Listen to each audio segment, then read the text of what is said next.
সমস্ত সংরক্ষিত আসন থেকে শুরু করে এই রাজ্যের প্রত্যেকটা বিধানসভা থেকে আমরা প্রতিনিধি আজকে এইখানে সমবেত করে আমরা এই সভার কাজ করছি। আমাদের লক্ষ্য, যারা বলেছে এই রাজ্যের আদিবাসীদের স্বার্থ রক্ষার জন্য, কেউ বলছে ত্রিপুরাল্যান্ড, কেউ বলছে গ্রেটার ত্রিপুরাল্যান্ড, গ্রেটার ত্রিপুরাল্যান্ডে এই রাজ্যের আদিবাসীদের সমস্যার সমাধান হবে কি? আমি আপনাদের কাছে এই বিষয়টা রাখতে চাইছি। আদিবাসীরা চায় উন্নয়ন, আদিবাসীরা চায় কর্মসংস্থান, আদিবাসীরা চায় বাসস্থান, আদিবাসীরা চায় খাদ্য, আদিবাসীরা চায় তাদের জন্য একটা শান্তি সম্প্রীতির পরিবেশ এই রাজ্যে বিরাজ করুক। কি চলছে এই রাজ্যে? প্রধান বিরোধী দল তীব্রতা, শাসক দল বিজেপি, তারা একে অন্যের সঙ্গে হাত মিলিয়েছে। এবং এই হাত মেলানোটা যদি রাজ্যের আদিবাসীদের স্বার্থে হয়ে থাকতো, আদিবাসীদের উন্নয়নের জন্য হয়ে থাকতো, তাহলে আমরা জাতীয় কংগ্রেস দল, আমাদের কোনো আপত্তি থাকতো না।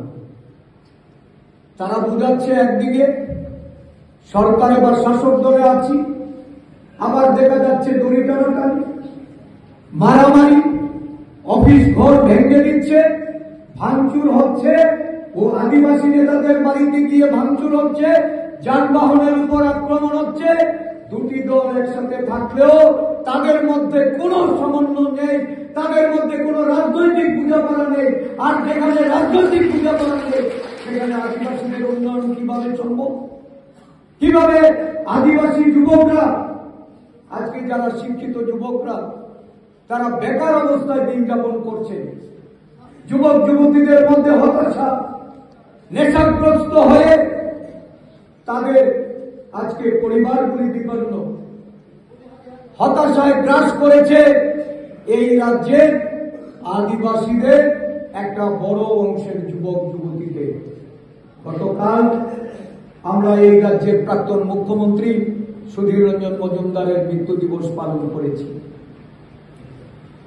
1988 থেকে 1993 অবধি সুধীর বাবুর মন্ত্রিসভা ছিল এবং সেখানে আমরা এই 5 বছরে আমাদের রাজ্যের দুজন মুখ্যমন্ত্রী তারা দায়িত্ব নিয়ে এই রাজ্যে 37,500-র উপর শিক্ষিত বেকারদের চাকরি প্রদান করেছিলেন। মাত্র 5 বছরে এই চাকরি প্রদান করেছেন, যার মধ্যে একটা সিংহভাগ ছিল ওই আদিবাসী সম্প্রদায়ের যুবক যুবতীদের। তাদেরকে সরকারি চাকরি বা কর্মসংস্থানের মাধ্যমে তাদেরকে নিয়োগ করা হয়েছিল। রাজ্যের মুখ্যমন্ত্রী, বর্তমান মুখ্যমন্ত্রী, উনি স্বীকার করেছেন বিগত 7 বছরে মাত্র 13,000 চাকরি দিয়েছেন এবং এই 13,000 চাকরির মধ্যে আউটসোর্সিং থেকে শুরু করে ওই বিভিন্ন চুক্তিবদ্ধ যারা কর্মসংস্থানের সঙ্গে নিযুক্তি পেয়েছেন তাদেরকেও সেখানে উনি হিসেবের মধ্যে রেখেছেন। তাহলে কি হলো তাদের প্রতিশ্রুতি?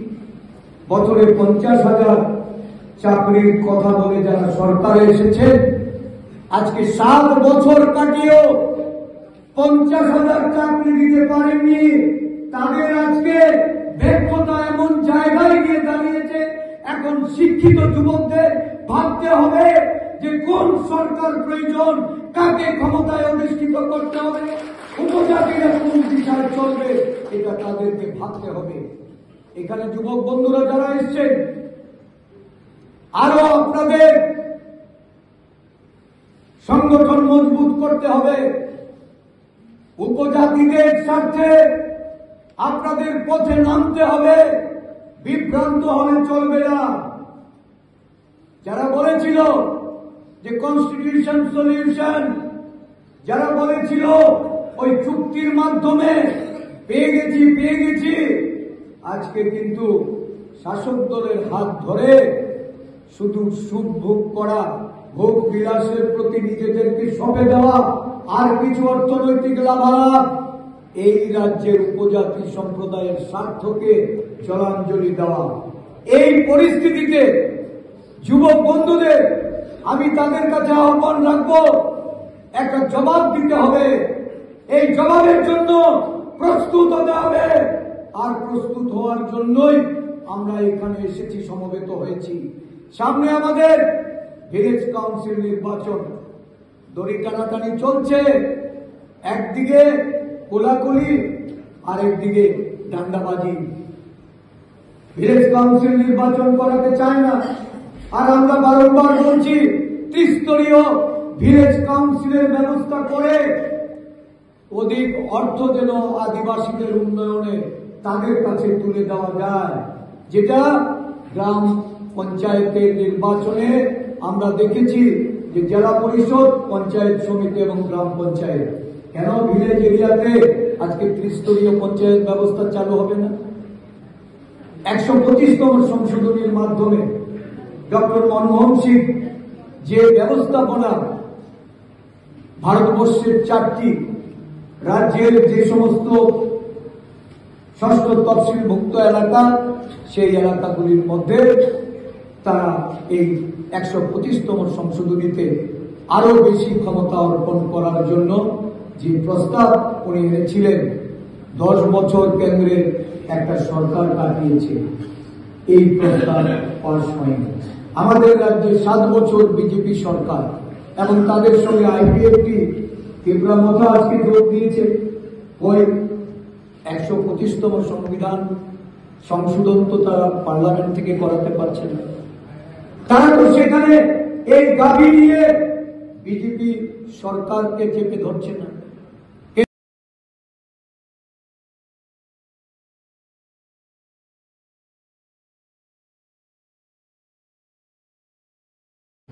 এবং সরকার থেকে এই দায়িত্ব আমরা পালন করেছি, কিন্তু আজকে দীর্ঘ 32 বছর ক্ষমতার বাইরে এই রাজ্যে জাতীয় কংগ্রেস দল জাতি, উপজাতি, তফসিলি জাতি, পশ্চাৎপদ অংশের মানুষ, সংখ্যালঘু অংশের মানুষ, তাদের মধ্যে উন্নয়নের জন্য কাজ করেছে, ভেদাভেদ করেনি। সেখানে বিবাদ বিসংবাদ তৈরি করে তাদেরকে পিছিয়ে রাখার জন্য কংগ্রেস দল কখনো কোনো পদক্ষেপ নেয়নি। শুধু ক্ষমতায় টিকে থাকার জন্যই আমরা জাতীয়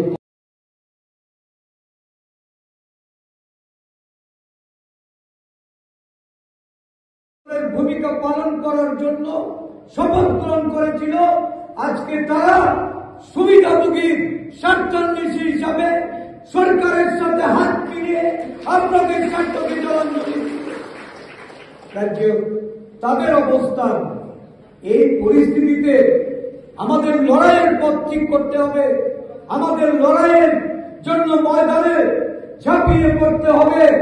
আমাদের মধ্যে যদি সিনসিয়ারিটির অভাব থাকে, আমাদের মধ্যে যদি দলের প্রতি আমাদের যদি বিশ্বাস আর আস্থা যদি আমরা তৈরি করতে না পারি, তাহলে আগামী দিন এই লড়াইটা দুর্বল লড়াই হবে। এই লড়াইয়ে আমরা যে গুরুদায়িত্ব পালন করার জন্য আজকে এখানে সমবেত হয়েছি, এই গুরুত্বপূর্ণ সভা, এই সভা কোনো অবস্থায় আগামী দিন এই রাজ্যের আদিবাসীদের তাদের স্বার্থ রক্ষা করতে সমর্থ হবে না।